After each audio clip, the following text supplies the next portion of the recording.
I think that's the other thing that I have a lot of notes around is how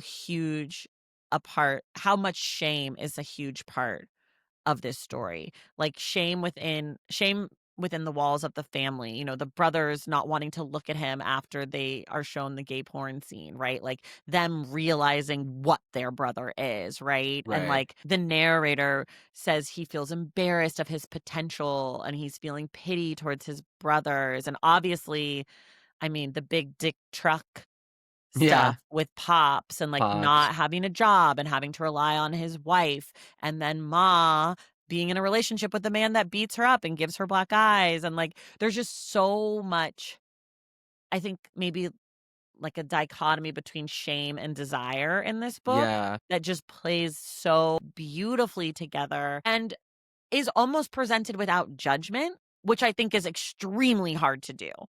Totally. You feel the shame from each of the characters in these scenes, but it's not in like an exploitative way. Because it's not really named. Right. Like, he doesn't have the capacity to name it oftentimes. Like, in the big dick truck scene, he doesn't really know what he's seeing. He's just relaying information, and we're able to, with our big adult brains, to project shame or pity or whatever. But at the time, he can't do it. It's not till that last scene when he really says, like, "I'm embarrassed about my brothers." Totally. Yeah, and it's like that's writing from the younger child's perspective. It forces you as the reader to reckon with the very adult implications of what's happening, right? Yeah. So like you as an adult reading it, you're imbuing what you think the parents should or shouldn't be doing, or you read in like what you would or wouldn't be doing in Yeah. the world of these kids. It's so But yeah, good. it's so good, yeah. It's But so good. it's not judgy because the kids, like you said, kid can't see that. Right. And he doesn't have anything to compare it to. This is his life. Right? And it feels pretty insular. Like, we don't really hear much about going to school.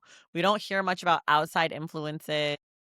So, whether or not they're doing those things, it's not that important.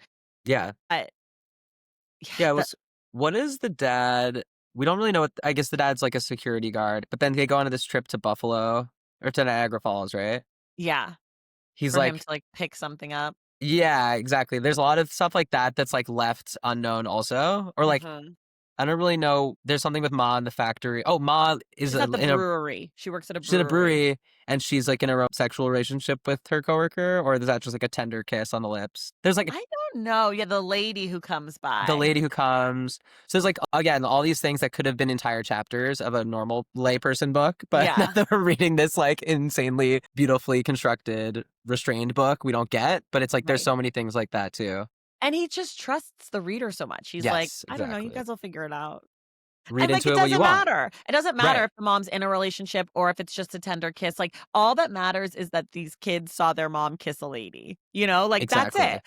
And again, in your, like, theory of each of these scenes being a formative moment, that's not a nothing moment for a No. kid, especially a Yeah, kid who's maybe exploring their sexuality.